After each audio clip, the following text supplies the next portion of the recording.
Magbabawang nito.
Guys, may ikikwento nga pala ako sa inyo. Experience ko kanina dito sa night boating. Maganda siya, no? Kung makikita nyo mamaya, maganda rin ang ano dito, yung lightings nila. Pag sa boating ka, super ganda, parang nasa ibang bansa ka.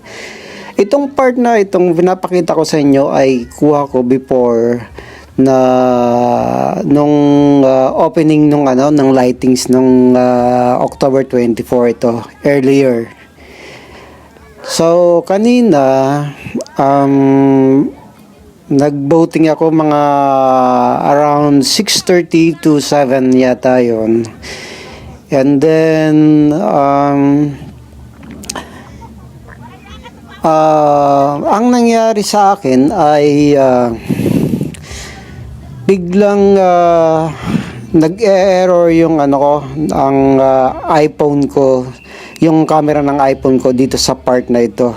Kung ito kasing kuha kong ito ay bali sa lupa siya, no, dun sa may part ng lupa, hindi siya sa boating experience o boating trips pupunta dun sa trip ng ruta ng mga ng boating. So napagtripan ko na kumuha ng vlog ngayong gabi kasi sabi nila mas maganda talaga yung lights pag gabi. So around 6:30 bali kinontrata ko si kuya para mag boat trip na nga kami papuntang dun sa rutang yun na maganda talaga siya kung tutusin, napakaganda ng part na yun dun sa park na yun. which is sa pag tiningnan mo siya parang nasa ibang bansa ka, which is doon sa part na yon, same spot ay nag-error palagi ang aking iPhone. Di ko alam kung sira talaga yung iPhone ko o bakit doon sa part lang yun na yun na spot na yung ano, from dun sa may part ng sa tapat ng Christmas tree, dun sa tapat ng rebulto ng ano ng founder ng Baras, doon pala yung nasisira ang camera ng aking iPhone. Sa may same spot na yon, bali 3 beses nang nangyari sa akin. Kasi nung una akala ko nasisira lang talaga yung aking iPhone eh. Kasi nung unang nag-vote ako ay maaga pa siya, may ano pa siya, may araw pa nung ano yon, ng Saturday. Ngayon bumalik lang ako para kunan nga para mag-voting sa gabi kasi sabi ni Kuya kahapon mas maganda daw ang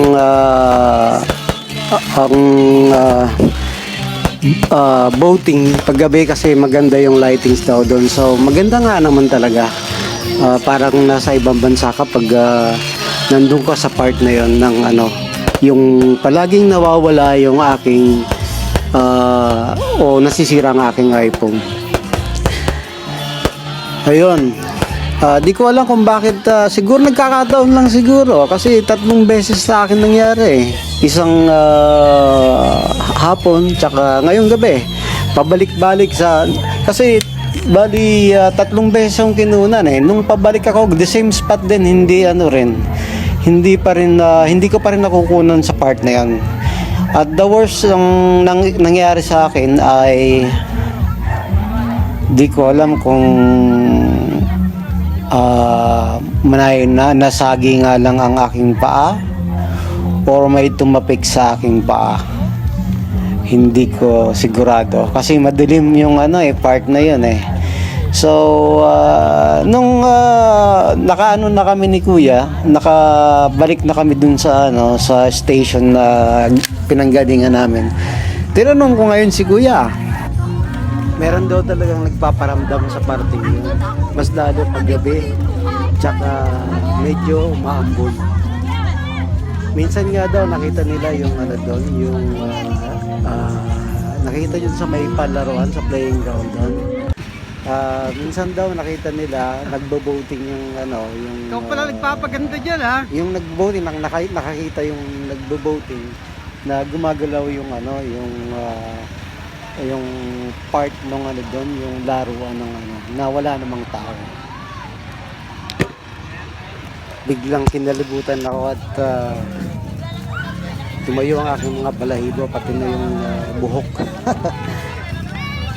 Ang suggestion ko lang kung magbo-boat ride kayo, ang maipapayo ko lang ay siguro aga-agahan nyo pong mag-boat ride ano, habang may araw pa, mas lalo kung may mga kasamang mga bata. Well, kung matapang talaga kayo or gusto nyo ng experience, no, siguro i-try nyo rin ng gabi para ma-experience nyo kung ano yung o makita yung mga lightings doon. Subukan nyo po. Tingnan po natin kung anong mangyayari kasi babalikan ko po kung anong mangyayari next time sa pagbo-voting diyan sa may Banggandang Baras Eco Park. Well,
Ito po yung nasakyan kong patok na jeepney. Pauwi po dito sa Binangonan. Tamang-tama po sa temang November 1, Halloween.